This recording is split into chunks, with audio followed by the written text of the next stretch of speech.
Kwa hiyo unaweka ile bora yako limeondoka. Yaani ameshaondoka na akiondoka anakaa miezi 3 hadi 4. Ndio nafanya umesema linaenda Kongo Zambia safari. Kongo. Naenda Kongo, Kongo linakaa miezi 3. Kama narudi na kopa huko linakaa miezi 3. Siboya. Na nguo zangu nimechanganya na nguo zake. Ili mimi nijue kama bobo mwenye nyumba. Nakupenda vipi? Nakupenda pia. Mtoa songo tuanze hicho.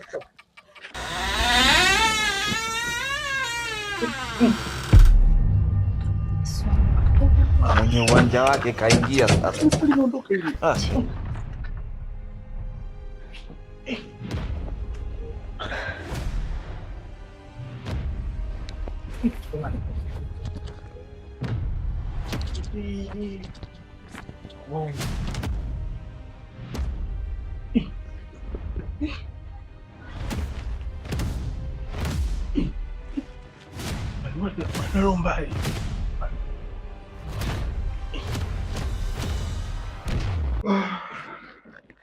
Game over.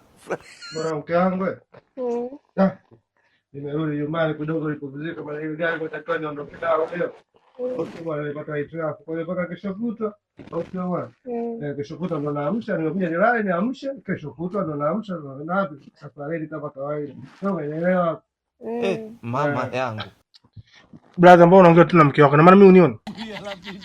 Nimekuona. Umetulia tu, sasa nataka nikufanyie nini bwana? Umetulia tu, kwani umefanya nini hapa? Mna bana, eti nimetulia. Sasa nimetuliaje hivi? Yaani nimefanya nini? Mama hujui nilichokifanya bana.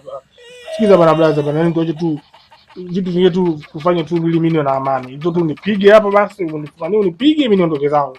Mimi na amani tukakaa, lakini hapo kaa tu hivi. Una hiyo na sura yako hiyo na anazidi kuchanganyikiwa. Sikiza mwanangu. Nini tena? Mimi masuala ya kupigana nimeshapita na kata mimi kesi na bwana. Oya. Nini tena? Mke wangu. Hebu lala mwisho huko. Nyonyo nimechoka bwana. Sawa yeye mwisho. Bana mtoto wangu. Sikiliza. Mtoto. Oya. Hapa nilika sisi. Mtoto wangu umepotea.